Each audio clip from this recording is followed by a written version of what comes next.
recently went to a new haircut place for the first time. And I don't know about the rest of you, but this is always a very nerve-wracking experience for me. But luckily, the woman put me right at peace right away by just staring at me for a while before finally saying, "Oh, basketball?" To which I responded, "No, my name is Sammie." "Oh, do I play basketball?" No, I don't." So she paused, and she stared at me again for a while, before finally saying, "Oh, why are you tall then?" And the thing is, see, some people, are, surprised by that, but I understand where she was coming from, because just like my being a disabled, bisexual trans person, my height was a complete choice. It's my fault. I just spent my whole childhood stretching. Oh, one day if I play my cards right, I am going to have an awkward conversation in a salon.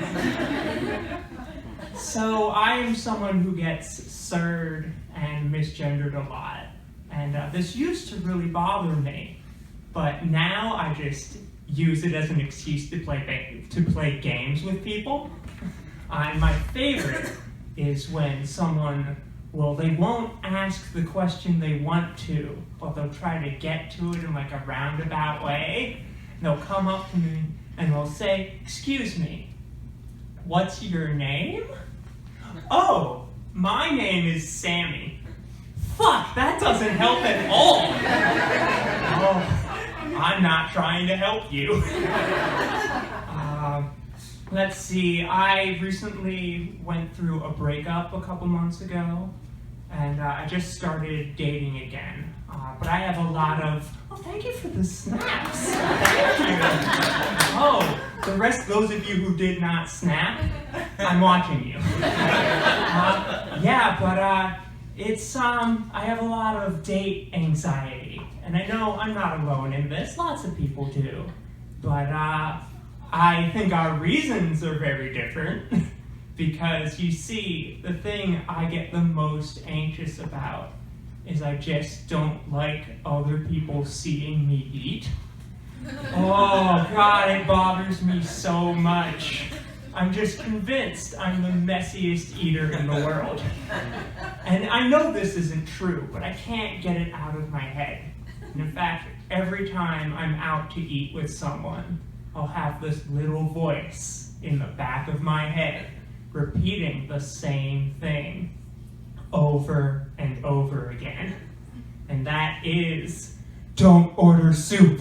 Don't order soup. Whatever you do not get soup." So since the breakup, I've been trying to get out of my comfort zone and do new things. Like recently a friend of mine took me to a BDSM event, and then the following week I went to a D&D event. So I have been hanging out with two very different types of dungeon masters. And I've come to the conclusion that what I need is a community that combines the two. BDSM. So, you've been captured in the castle.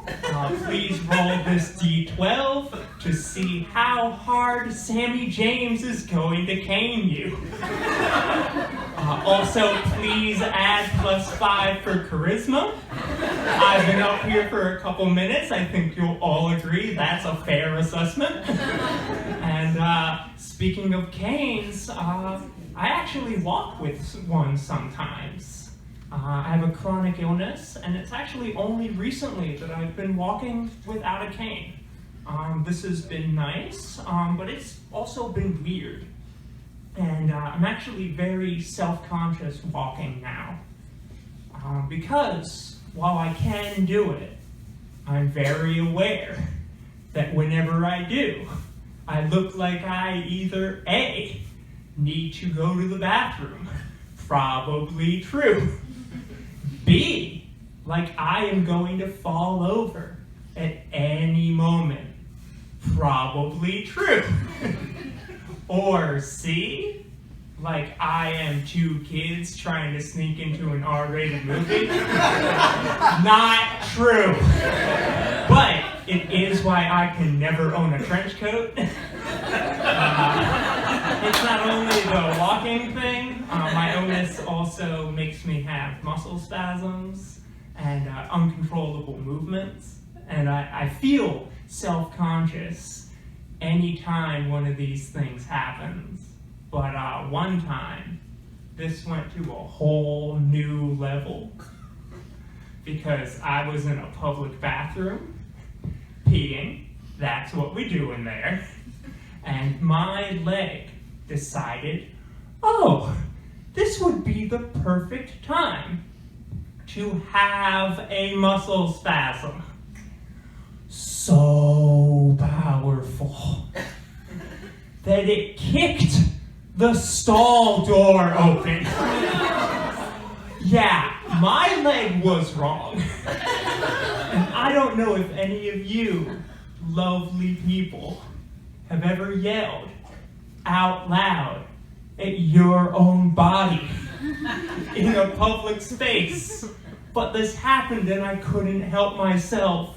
I shouted at the top of my lungs, "Whoa, whoa, whoa. What are you doing? We have enough reasons to feel uncomfortable in here. It is bad enough they don't have tall people sinks. Seriously, we need tall people sinks. Somebody make tall people sinks."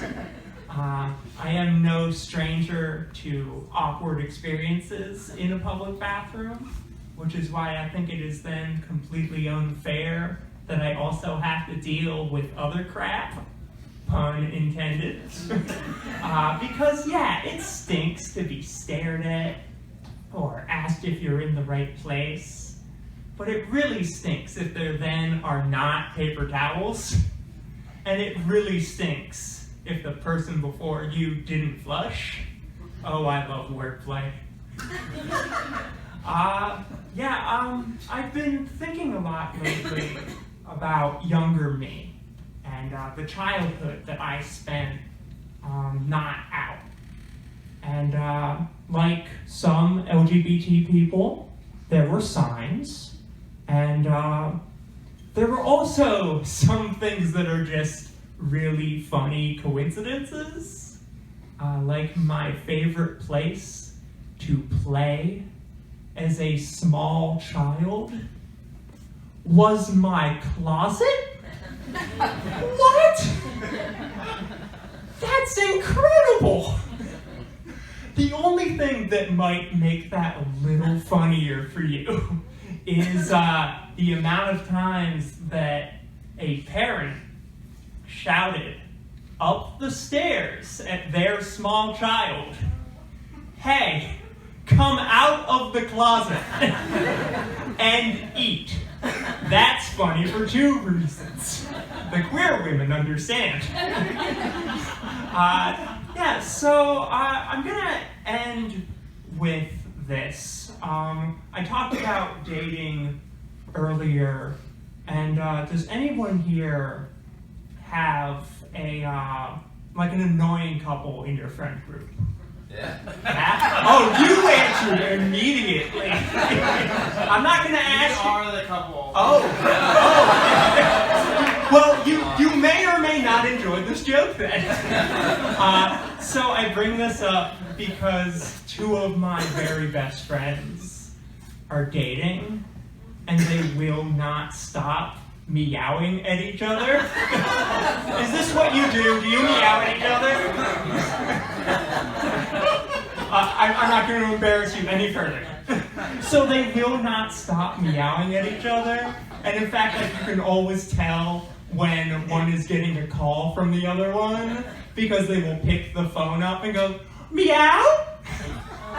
Oh, clearly, what I am trying to say to all of you is I do not know an annoying couple, because that shit's just adorable. It's my time. I hope you enjoy.